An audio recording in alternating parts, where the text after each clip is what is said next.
Might be our opponent. ಅವರಿಗೆ ಸಾಮಾಜಿಕ ನ್ಯಾಯ ಒದಗಿಸೋದು ಬಂದಾಗ ನಾವೆಲ್ಲ ಪಾಲಿಟಿಕ್ಸ್ ನ ಬಿಡಬೇಕು. ಯಾವತ್ತೂ ಜನರ ಒಳಿತಿಗಾಗಿ, ಸಮಾಜ ಒಳಿತಿಗಾಗಿ, SC STಗಳ ಒಳಿತಿಗಾಗಿ, OBCಗಳ ಹಿತದೃಷ್ಟಿ ಬರುತ್ತೋ, ಈ ನಮ್ಮ ರಾಜಕೀಯ ಚೊಕ್ಲಿ ಇದೆ ಅಲ್ವಾ, ಅದನ್ನ ಹೊರಗಿಟ್ಟುಬಿಟ್ಟು ಈ ಸಮಾಜದ ದೇಗುಲದ ಒಳಗಡೆ ಬರಬೇಕಲ್ಲ ಜೋಶಿ ಅವರೇ.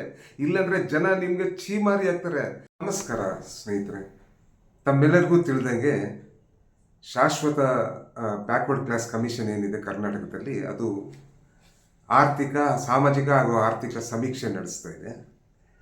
ತಮಗೆ ತಿಳಿದಂಗೆ ಕಾಂತರಾಜ್ ಆಯೋಗದ ವರದಿ ಏನು ಸರ್ಕಾರ ಅಕ್ಸೆಪ್ಟ್ ಮಾಡಿಕೊಂಡು, ಆದರೆ ಅದರಲ್ಲಿ ಸ್ವಲ್ಪ ಜನ ಅದಕ್ಕೆ ವಿರೋಧ ವ್ಯಕ್ತಪಡಿಸಿದರು. ಅದರ ಅನುಸಾರ ಸರ್ಕಾರ ಈಗ ಪರ್ಮನೆಂಟ್ ಬ್ಯಾಕ್ವರ್ಡ್ ಕ್ಲಾಸ್ ಕಮಿಷನ್ ಆಯೋಗದ ಅಡಿಯಲ್ಲಿ ಒಂದು ಸಾಮಾಜಿಕ ಹಾಗೂ ಆರ್ಥಿಕ ಒಂದು ಸರ್ವೆವನ್ನು ಮಾಡ್ತಾ ಇದ್ದಾರೆ. ಇದು ಸೆನ್ಸಸ್ ಅಲ್ಲ.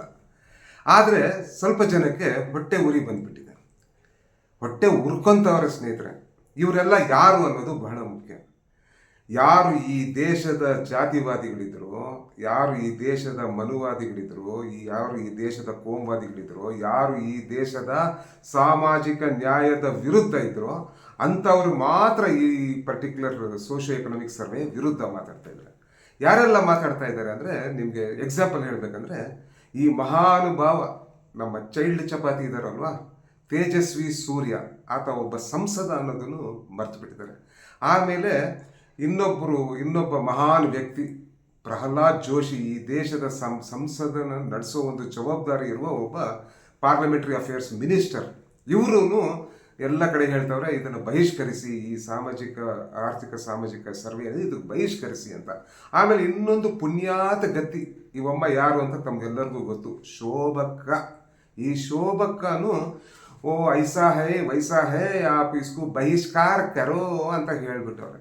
ಸ್ನೇಹಿತರೆ, ತಾವೆಲ್ಲ ಅರ್ಥ ಮಾಡ್ಕೋಬೇಕಾಗಿರೋದು ಒಂದೇ, ಇವರೆಲ್ಲರೂ ಸಾಮಾಜಿಕ ನ್ಯಾಯದ ವಿರೋಧಿಗಳು, ಇವರೆಲ್ಲರೂ ಬಡವರ ವಿರೋಧಿಗಳು, ಇವರೆಲ್ಲ ಶೋಷಿತ ವರ್ಗದ ವಿರೋಧಿಗಳು, ಇವರೆಲ್ಲ SC STಯ ವಿರೋಧಿಗಳು, OBCಯ ವಿರೋಧಿಗಳು. ಯಾಕೆ ಇವರೆಲ್ಲ ಇದನ್ನ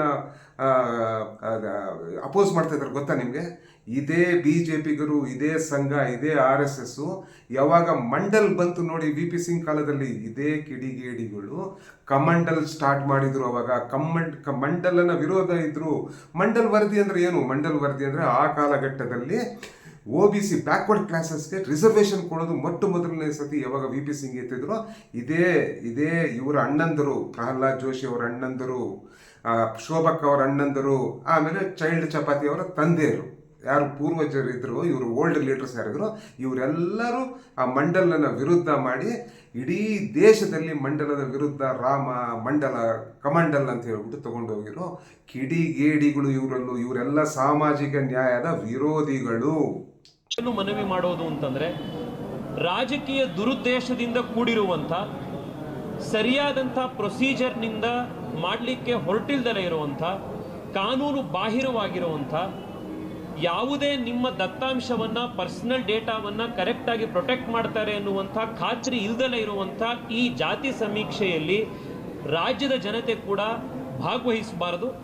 ಈ ಜಾತಿ ಸಮೀಕ್ಷೆಯನ್ನು ಬಹಿಷ್ಕಾರ ಮಾಡಬೇಕು. ಹೈಕೋರ್ಟ್ ಕೂಡ ಯಾರೂ ಕೂಡ ಮುಖ್ಯಮಂತ್ರಿಗಳಾದಿಯಾಗಿ ಯಾರೂ ಕೂಡ ಯಾವ ವ್ಯಕ್ತಿಗೂ ಕೂಡ ಈ ಜಾತಿ ಸಮೀಕ್ಷೆಯಲ್ಲಿ ಭಾಗವಹಿಸೋದಕ್ಕೆ ಬಲವಂತ ಮಾಡಲಿಕ್ಕೆ ಸಾಧ್ಯ ಆಗೋದಿಲ್ಲ. ಕಂಪಲ್ಸರಿ ಅಲ್ಲ, ಇದು ವಾಲಂಟರಿ ಅಂತ ಹೈಕೋರ್ಟ್ ಕೂಡ ಆದೇಶ ಕೊಟ್ಟಿದೆ. ಆದ್ರಿಂದ ನಾನು ಬಹಿಷ್ಕಾರ ಹಾಕ್ತಾ ಇದ್ದೀನಿ, ತಾವೆಲ್ಲರೂ ಬಹಿಷ್ಕಾರ ಹಾಕಬೇಕು ಅಂತ ಹೇಳಿ ರಾಜ್ಯದ ಪ್ರಜ್ಞಾವಂತ ನಾಗರಿಕರಲ್ಲಿ ನಾನು ಮನವಿ ಮಾಡ್ತಾ ಇದ್ದೀನಿ. ತಾವೆಲ್ಲರೂ ಈ ವಿಡಿಯೋ ನೋಡಿದ್ಮೇಲೆ ಒಂದು ಅರ್ಥಕೊಳ್ಳೋದೇನೆಂದ್ರೆ, ಈ ಚೈಲ್ಡ್ ಚಪಾತಿ ಏನು ಹೇಳ್ತಾರೆ ಅಂದರೆ, ಇದರಲ್ಲಿ ಪ್ರೊಸೀಜರ್ ಇಲ್ಲ. ಈ ಸಾಮಾಜಿಕ ಆರ್ಥಿಕ ಏನು ಸರ್ವೆ ಮಾಡ್ತಾರೆ ಇದಕ್ಕೆ ಪ್ರೊಸೀಜರ್ ಇಲ್ಲ. ಅಯ್ಯೋ ಮಹಾನುಭಾವ, ಶಾಶ್ವತ ಬ್ಯಾಕ್ವರ್ಡ್ ಕ್ಲಾಸ್ ಆಯೋಗ ಮಾಡ್ತಿರೋದಂದ್ರೆ ಒಂದು ಅಟಾನಮಸ್ ಬಾಡಿ ಮೇಲೆ ನಿಮಗೆ ನಂಬಿಕೆ ಇಲ್ವಾ? ಒಬ್ಬ ಚೇರ್ಮನ್ ಮೇಲೆ ನಂಬಿಕೆ ಇಲ್ವಾ? ಮಿಸ್ಟರ್ ನಾಯಕ್ ಮೇಲೆ ನಿಮಗೆ ನಂಬಿಕೆ ಇಲ್ವಾ? ಪ್ರೊಸೀಜರಲ್ ಇಲ್ಲ ಅಂತ ಹೆಂಗೆ ಹೇಳ್ತೀರಾ? ನೀನೇನು ದೊಡ್ಡ ತಜ್ಞಾನ? ಮೋದಿ ಮತ್ತು ನಿಮ್ಮ ಕೇಂದ್ರ ಸರ್ಕಾರ ಇದೇ ಸರ್ವೆ ಈಗ ಮಾಡ್ತಾರಲ್ಲ 26ರಲ್ಲಿ, ಅದು ಪ್ರೊಸೀಜರ್ ಪ್ರಕಾರ ಇರುತ್ತಾ? ತುಮ್ ಕಿಯತೋ ಚಮತ್ಕಾರ, ಹಮ್ ಕಿಯತೋ ಬಲಾತ್ಕಾರ. ಇದೆಲ್ಲಿಂದ ಬಂದ್ರಿ ಚೈಲ್ಡ್ ಚಪಾತಿ ಅವರೇ? ಸೊ ಅರ್ಥ ಮಾಡ್ಕೊಳ್ಳಿ, ಪ್ರೊಸೀಜರ್ ಇದೆ. ಬಾಡಿ ಸಿಟ್ಟಿಂಗ್ ದೇರ್, ತಜ್ಞರು ಕೂತ್ಕೊಂಡಿದ್ದಾರೆ, ಎಲ್ಲರೂ ಸೇರಿ ಅದಕ್ಕೊಂದು ಕ್ವಶನಿಯರ್ ಮಾಡಿ ತೆಲಂಗಾಣ ರೀತಿಯಲ್ಲಿ ಇದರಲ್ಲಿ ಮಾಡ್ತಾ ಇದ್ದಾರೆ. Point number 1. ಎರಡನೇದು ಏನು ಹೇಳ್ತಾರೆ? ಕಾನೂನು ಬಾಹಿರ ಅಂತ. ಕಾನೂನು ಗೊತ್ತೇನಯ್ಯ, ನೀನೊಂದು ಸಂಸದ, ಕಾನೂನಿಗೆ ಬರ್ತೀನಿ ನಾನು. ನೀನು ಹೆಂಗೆ ಕಾನೂನಿನ ವಿರುದ್ಧ ಇದೆಯಾ ಅನ್ನೋದು ನಾನು ಹೇಳ್ತೀನಿ. ಆರ್ಟಿಕಲ್ 340 ಮತ್ತು ಆರ್ಟಿಕಲ್ 346 ಹೇಗೆ ನೀವು ವಿರುದ್ಧ ಇದ್ದೀರಾ ಅಂತ ನಾನು ನಿಮ್ಗೆ ಹೇಳ್ತೀನಿ ಮತ್ತೆ ಸ್ನೇಹಿತರೆ. ಆಮೇಲೆ 3ನೇ ಪಾಯಿಂಟ್ ಏನು ಹೇಳ್ತಾರೆ ಇವರು ಅಂದರೆ, ಇದು ಡಾಟಾ ಪ್ರೊಟೆಕ್ಷನ್. ಅಂದರೆ ನಿನಗೆ ಶಾಶ್ವತ ಹಿಂದುಳಿದ ಆಯೋಗದ ಮೇಲೆ ನಂಬಿಕೆ ಇಲ್ವಾ? ರಾಜ್ಯ ಸರ್ಕಾರದ ಮೇಲೆ ನಂಬಿಕೆ ಇಲ್ವಾ? ರಾಜ್ಯ ಸರ್ಕಾರ ಅಂದರೆ ಏನು, ಇವತ್ತು ಕಾಂಗ್ರೆಸ್ ಸರ್ಕಾರ ಇದೆ ಅಂದರೆ ನೀವು ಮಾಡೋದು ಆಧಾರ್ ಕಾರ್ಡ್ ಎಲ್ಲ ತೊಗೊತಿರಲ್ವ, ನಮ್ಮ ಏನು ಐಬಾಲ್ಸ್ ತೊಗೊತೀರಾ, ಫಿಂಗರ್ ಪ್ರಿಂಟ್ ತೊಗೊತೀರಾ, ಅದೆಲ್ಲ ಸೇಫ್ ಆಗಿರುತ್ತಾ? ಅಂದರೆ ನೀವು ಮಾಡಿದ್ರೆ ಸರಿ, ನಾವು ಮಾಡಿದ್ರೆ ತಪ್ಪು. ಇನ್ನೊಂದು 4ನೇದು ಏನಂದರೆ, ನೀವು ಬಾಯ್ಕಾಟ್ ಮಾಡಿ ಅಂತೀರಪ್ಪ. ಇದನ್ನು ಯು ಆರ್ ಆಸ್ಕಿಂಗ್, ಎಲ್ಲರಿಗೂ ಪ್ರಚೋದನೆ ಕೊಡ್ತಾ ಇದ್ದೀರಾ ನೀವು ಇದನ್ನು ಬಾಯ್ಕಾಟ್ ಮಾಡಿ ಅಂತ. ಇದು ಸಂವಿಧಾನ ಬಾಹಿರ. ನಾನು ಹೇಳ್ತೀನಿ, ನೀವು ಇದೇ ಸಂವಿಧಾನದ ಓತ್ ತೊಗೊಂಡಿದ್ರೆ that you are going to act as per constitution, you are going to protect the constitution ಅಂತ. ಯಾವ್ಯಾವ ಆರ್ಟಿಕಲ್ಸ್ ಆಫ್ ದ ಕಾನ್ಸ್ಟಿಟ್ಯೂಷನ್ ನೀವು ಬ್ರೀಚ್ ಮಾಡ್ತಾ ಇದ್ದೀರಾ ಅಂತ ನಾನು ನಿಮ್ಮ ಮುಂದೆ ಹೇಳೋಕ್ಕೆ ಪ್ರಯತ್ನ ಪಡ್ತೀನಿ. ಮಿಸ್ಟರ್ ತೇಜಸ್ವಿ ಸೂರ್ಯ, ನೀವೇನು ಇದು ಹೇಳ್ತಾ ಇದ್ದೀರಲ್ವ ಬಾಯ್ಕಾಟ್ ಮಾಡಿ ಅನ್ನೋದು, ಇದು political immaturity and you are acting against the constitution principles. ಯಾಕೆ ಅನ್ನೋದು ಹೇಳ್ತೀನಿ. ನೀವೇನಂತ ಓತ್ ತೊಗೊತೀರ ಗೊತ್ತಾ? When you take oath as a ಸಂಸದ, I will bear faith and allegiance to the Constitution of India and uphold the sovereignty and integrity of India ಅಂತೀರಾ. That means allegiance to the Constitution. Constitution ಏನು ಹೇಳುತ್ತೆ mister diaper ಸೂರ್ಯ? ಹೋಗ್ಲಪ್ಪ ಇವರೇ, ನೀವಿಬ್ಬರು ಮಂತ್ರಿಗಳಿದ್ದೀರಲ್ವಾ, ಇವರಂದ್ರು child chapati. Joshi ಅವರೇ, ಶೋಭಕ್ಕ, ನೀವಿಬ್ಬರು ಮಂತ್ರಿಗಳಿದ್ದೀರಲ್ವಾ, ನೀವು ಓದ್ ತಗೊಳ್ಳೋವಾಗ ಏನಂತೀರಾ? ಈ ಕಾನ್ಸ್ಟಿಟ್ಯೂಷನ್ನ ನಾನು ಕಾನ್ಸ್ಟಿಟ್ಯೂಷನ್ ಪ್ರಕಾರ ನಡೀತೀನಿ ಅಂತ. ಈಗ ನೀವು 3 ಜನಗೂ ಒಂದೊಂದು ಪ್ರಶ್ನೆ ಕೇಳ್ತೀನಿ, ಆರ್ಟಿಕಲ್ನ ಕೋಟ್ ಮಾಡಿ ಹೇಳ್ತೀನಿ. ಆರ್ಟಿಕಲ್ 340 ಏನು ಹೇಳುತ್ತೆ? Empowers the president to appoint a commission to investigate the conditions of socially and educationally backward classes and make recommendations ಅಂತ ಆರ್ಟಿಕಲ್ 340 ಹೇಳುತ್ತೆ.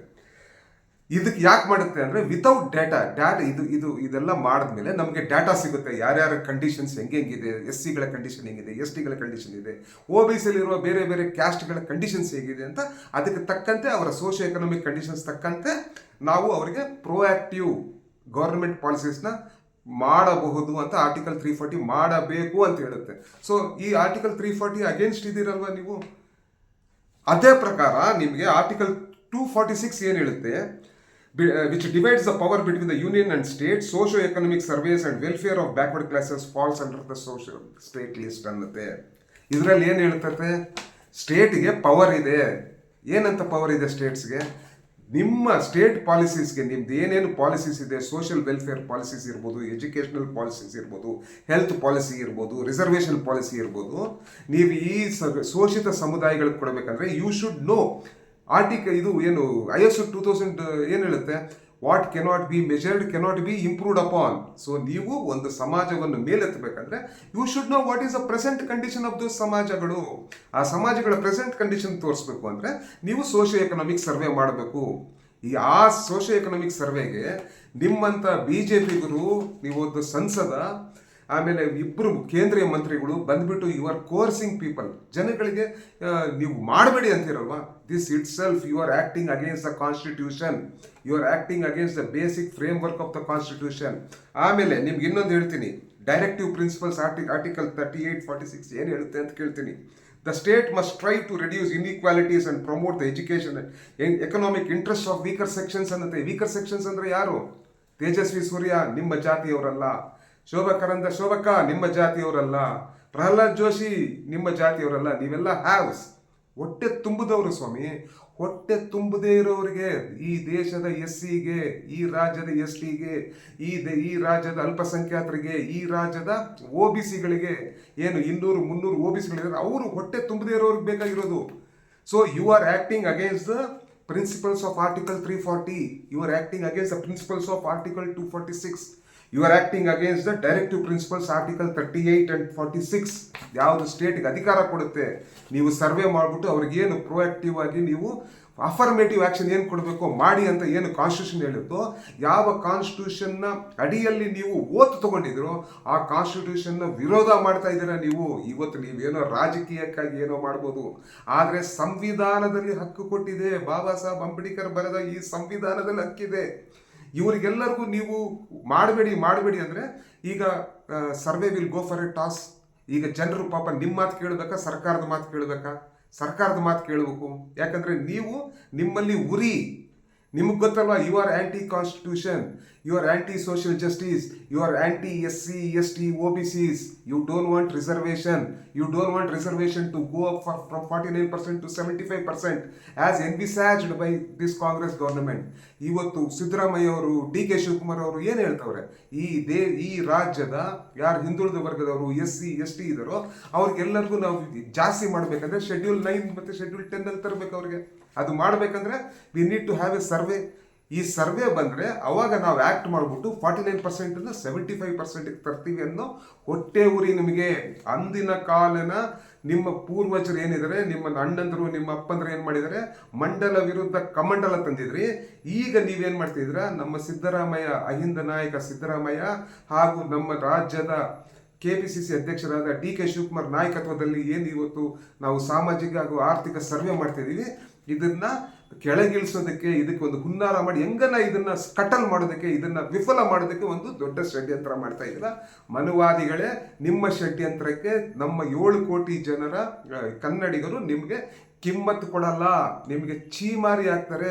ಇಡೀ ಕರ್ನಾಟಕದ ಜನ, ನಾನು ಹೇಳ್ತೀನಿ, ಈ ಕಿಡಿಗೇಡಿಗಳ ಮಾತು ಕೇಳಬೇಡಿ. ಎಲ್ಲರೂ ಸರ್ಕಾರ ಹೇಳೋ ಥರ ನಿಮ್ಮ ನೈಜ ಆರ್ಥಿಕ ಮತ್ತು ಸಾಮಾಜಿಕ ಸ್ಥಿತಿಯನ್ನು ಕೊಡಿ.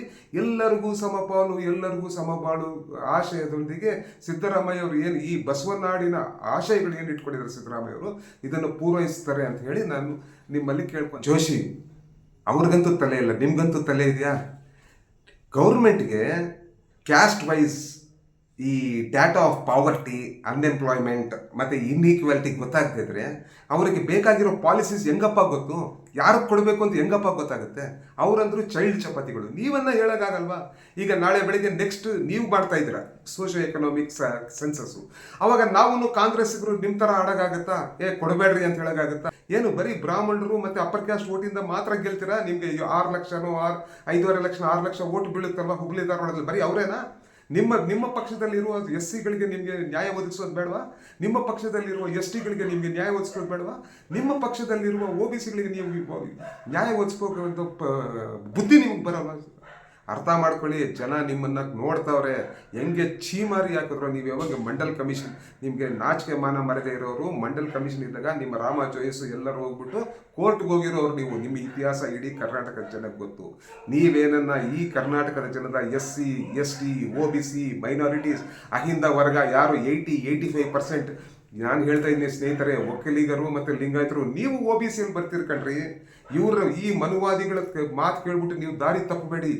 ದಯವಿಟ್ಟು ಈ ಸೋಷಿಯೋ ಎಕನಾಮಿಕ್ ಸರ್ವೆ ಕಾಂತರಾಜ್ ಆಯೋಗನ ನಾವು ದಿಕ್ಕು ತಪ್ಪಿಸಿದ್ದೀವಿ. ಇದು ಭಾಳ ಸೈಂಟಿಫಿಕ್ ಆಗಿ ನಡೀತಾ ಇದೆ. ನಿಮ್ಗೆ ಗೊತ್ತಾ, ಪ್ರತಿಯೊಂದು ಜಿಯೋ ಟ್ಯಾಗಿಂಗ್ ಆಗಿದೆ, RR ಮೀಟರ್ಸ್ ಆಗಿದೆ, RR ಎಲೆಕ್ಟ್ರಿಸಿಟಿ ಮೀಟರ್ಸ್ ಪ್ರಕಾರ ಹೋಗ್ತಾ ಇದ್ದಾರೆ. ಪ್ರತಿ ಒಬ್ಬರನ್ನು ಬಿಡಲ್ಲ. ಅದಾದ್ಮೇಲೆ ಆನ್ಲೈನಲ್ಲೂ ನೀವು ಬರ್ಬೋದು. ನಾಳೆ ನೀವು ಹೇಳಂಗಿಲ್ಲ ನನ್ನ ಹತ್ರ ಬಂದಿಲ್ಲ, ನಿಮ್ಮ ಹತ್ರ ಬಂದಿಲ್ಲ ಅಂತ. ಈ ನಾಲಾಯಕರ ಮಾತು ಕೇಳ್ಬಿಟ್ಟು ನಾಳೆ ಬೆಳಿಗ್ಗೆ ನೀವು ಸರ್ವೆಯಲ್ಲಿ ಬರದೆ, ನಾಳೆ ಬೆಳಿಗ್ಗೆ ನಮ್ಮ ಮನೆಗೆ ಯಾರು ಬಂದಿಲ್ಲ ಅಂದರೆ ನೀವೇ ಬಂದಿರೋರನ್ನ ಓಡಿಸ್ಬಿಟ್ರೆ ನಾಳೆ ಬೆಳಿಗ್ಗೆ ನಿಮ್ಗೆ ಏನು ಹಕ್ಕಿರುತ್ತೆ ಸರ್ಕಾರಕ್ಕೆ ಕೇಳೋದಕ್ಕೆ? ಯಾಕೆ ನಮ್ಮದು ಸರ್ವೆಯಲ್ಲಿ ನಮ್ಮ ಹೆಸರು ಇಲ್ಲ ಅಂತ ನಿಮ್ಗೆ ಏನು ಹಕ್ಕಿರುತ್ತೆ?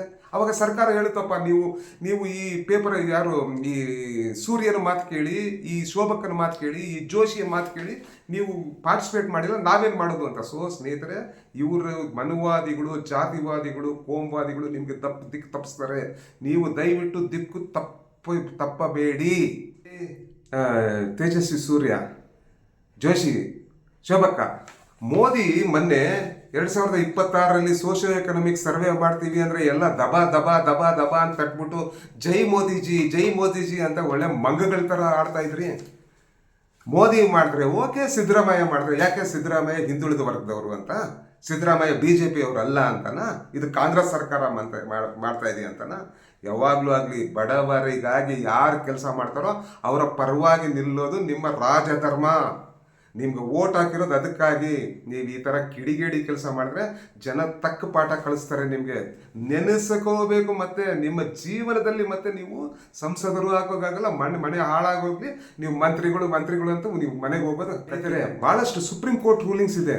ಸುಪ್ರೀಂ ಕೋರ್ಟ್ ಎಲ್ಲೂ ಹೇಳಿಲ್ಲ ರಿಸರ್ವೇಷನ್ ಜಾಸ್ತಿ ಮಾಡಬಾರ್ದು ಅಂತ. ರಿಸರ್ವೇಷನ್ ಜಾಸ್ತಿ ಮಾಡಿ, ಆದರೆ ಸೈಂಟಿಫಿಕ್ ಡಾಟಾಯಿಂದ ರಿಸರ್ವೇಷನ್ ಜಾಸ್ತಿ ಮಾಡಿ. ಯಾಕೆ ರಿಸರ್ವೇಷನ್ ಜಾಸ್ತಿ ಮಾಡಬೇಕು ಅನ್ನೋದು ಅಂಕಿ ಅಂಶಗಳು ಕೊಡಿ ಅಂತಾನೆ. ಲಾಸ್ಟ್ ಸೆನ್ಸಸ್ ಆಗಿರೋದು ನಮ್ಮ ಹತ್ರ OBC ಸೆನ್ಸಸ್ ಇರೋದು 1931 ಗೊತ್ತಾ ನಿಮಗೆ? 2011ರಲ್ಲಿ ಮನಮೋಹನ್ ಸಿಂಗ್ ಮಾಡಿರೋ ಆರ್ಥಿಕ ಮತ್ತು ಸಾಮಾಜಿಕ ಅದನ್ನ ತೆಗೆದು ಮೂಲೆ ಗುಂಪು ಮಾಡಿಬಿಟ್ಟಿದ್ರೆ ಅದು ಜನರ ಮುಂದೆನೇ ಇಲ್ಲ. ಸೊ ಬೇಡವಾ ನಿಮಗೆ? ಯಾರ ಸ್ಥಿತಿಗತಿ ಹೆಂಗಿದೆ? ಯಾವಾಗ ಸುಪ್ರೀಂ ಕೋರ್ಟೇ ಈ ಅಧಿಕಾರ ಕೊಟ್ಟಿದೆ. It is people's right. Reservation affirmative action is people's right. Democracy ಯಾರಪ್ಪನ ಸೊತ್ತು ರೇ ಜೋಶಿ ಅವರೇ, ಶೋಭಕ್ಕ ಯಾರಪ್ಪನ ಸೊತ್ತು ಡೆಮೋಕ್ರಸಿ? ಡೈಪರ್ ಸೂರ್ಯ ಯಾರಪ್ಪನ ಸೊತ್ತು ಈ ಡೆಮೋಕ್ರಸಿ? ಈ democracy is for the people by the people. ಜನಕ್ಕಾಗಿರಿ ಡೆಮೋಕ್ರಸಿ. ಅವರ ವಿರುದ್ಧ ಮಾಡೋರು ನಿಮ್ಮನ್ನ ತಕ್ಕ ಪಾಠ ಕಲಿಸ್ತಾರೆ, ಮರಿಬೇಡಿ ನೀವು. ಇದು ಕಾಂಗ್ರೆಸ್ಸು, BJPನೋ, JDS, ಲೆಫ್ಟು, ರೈಟು ಅದೆಲ್ಲ ಕಣ್ರಿ. This is about giving social justice to people. This is about upholding the constitution of India. Constitution of ಇಂಡಿಯಾದಲ್ಲಿ ಆರ್ಟಿಕಲ್ 340, ಆರ್ಟಿಕಲ್ 246, 38 ಮತ್ತು 46ನ ಅಪ್ಹೋಲ್ಡ್ ಮಾಡೋದು ಎಲ್ಲ ಸಂಸದರು ಮತ್ತು ಎಲ್ಲ ಯೂನಿಯನ್ ಮಿನಿಸ್ಟರ್ಸ್ ಒಂದು ನಿಮ್ಮ ಇದು ರೀ. ಅದು ನಿಮ್ಮ ಕೆಲಸ, ನಿಮ್ಮ ಕಾಯಕ. ಅದು ಅರ್ಥ ಮಾಡ್ಕೊಳ್ಳಿ. ವೆರಿ ವೆರಿ ಕ್ಲಿಯರ್ ಆಗಿ ಹೇಳ್ತೀನಿ, ನಾವು ಈ ದೇಶದ ಸಂವಿಧಾನದ ಪರ. ನಾವು ಈ ಶೋಷಿತ ವರ್ಗಕ್ಕೆ ಏನು ಸೋಷಿಯೋ ಎಕನಾಮಿಕ್ ಸರ್ವೆ ಇದೆ ಅದರ ಪರ. ನಾವು ಅಫರ್ಮೇಟಿವ್ ಆಕ್ಷನ್ ಏನು ಈ ಸರ್ಕಾರಗಳು ತಗೊಂತದೋ ಅದರ ಪರ. ಯಾರ್ಯಾರು ಇದ್ರ ವಿರೋಧ ಮಾಡ್ತಾರೋ ಅವರು ಯಾರನ್ನ ಆಗಲಿ, BJP ಅವರಾಗಲಿ ಯಾರನ್ನಾಗಲಿ, ನನ್ನ ಪಕ್ಷದವರು ಇದರ ವಿರೋಧ ಮಾಡ್ತಾರೋ ಅವ್ರಿಗೂ ಒಂದು ಧಿಕ್ಕಾರ. ನನಗೆ ಹೇಳ್ತಾ ಇದ್ದೀನಿ ನೋಡಿ, ತೇಜಸ್ವಿ ಸೂರ್ಯಗೊಂದು ಧಿಕ್ಕಾರ, ಇದೇ ಆಂಟಿ ಕಾನ್ಸ್ಟಿಟ್ಯೂಷನ್ ಶೋಭಕಗೊಂದು ಧಿಕ್ಕಾರ. ಕಾನ್ಸ್ಟಿಟ್ಯೂಷನ್ ಪ್ರಿನ್ಸಿಪಲ್ನ ಅಪ್ಹೋಲ್ಡ್ ಮಾಡೋದ್ರಲ್ಲಿ ಪಾರ್ಲಿಮೆಂಟರಿ ಅಫೇರ್ ಮಿನಿಸ್ಟರ್ ಏನು ಅವರು ಈ ಒಂದು ಸೋಷಿಯೋ ಎಕನಾಮಿಕ್ ಸರ್ವೆನ ಬಾಯ್ಕಾಟ್ ಮಾಡಿ ಅಂತ ಏನು BJP ಲೀಡರ್ಸ್ ಎಲ್ಲರೂ ಸೇರಿ ಬೊಬ್ಬೆ ಹೊಡಿತಾರೋ ಅವರೆಲ್ಲರಿಗೂ ಒಂದು ಧಿಕ್ಕಾರ ಹೇಳಿ. ಜನರು ನಿಮ್ಮನ್ನು ನೋಡ್ತಾ ಇದ್ದಾರೆ. ನಾನೆಲ್ಲ ಕರ್ನಾಟಕದ ಜನಕ್ಕೆ ಕೇಳ್ತೇನೆ, ಯಾರ್ಯಾರು ಈ ಕಿಡಿಗೇಡಿಗಳು ಸಾಮಾಜಿಕ ನ್ಯಾಯದ ವಿರುದ್ಧ ಇದ್ದಾರೋ, ಯಾರ್ಯಾರು ಈ ಸೋಷಿಯೋ ಎಕನಾಮಿಕ್ಸ್ ಸರ್ವೆಯ ವಿರುದ್ಧ ಇದ್ದಾರೋ, ಯಾರ್ಯಾರು ನಿಮಗೆ ಅಫರ್ಮೇಟಿವ್ ಆಕ್ಷನ್ ಕೊಡೋದರ ವಿರುದ್ಧ ಇದ್ದಾರೋ, ಯಾರ್ಯಾರು ಈ ದೇಶಕ್ಕೆ ಈ ಶೋಷಿತ ವರ್ಗಕ್ಕೆ ರಿಸರ್ವೇಷನ್ ಕೊಡೋ ವಿರುದ್ಧ ಇದ್ದಾರೋ ಅವ್ರಿಗೆಲ್ಲರಿಗೂ ಚೀಮಾರಿ ಹಾಕಿ, ಧೈರ್ಯವಾಗಿ ಚೀಮಾರಿ ಹಾಕ್ಬಿಟ್ಟು ಇವ್ರಿಗೆ ಇನ್ನು ಮುಂಬರುವ ದಿನಗಳಲ್ಲಿ ತಕ್ಕ ಪಾಠ ಕಲಿಸೋಣ. ಜೈ ಸಾಮಾಜಿಕ ನ್ಯಾಯ, ಜೈ ಕರ್ನಾಟಕ, ಜೈ ಹಿಂದ್.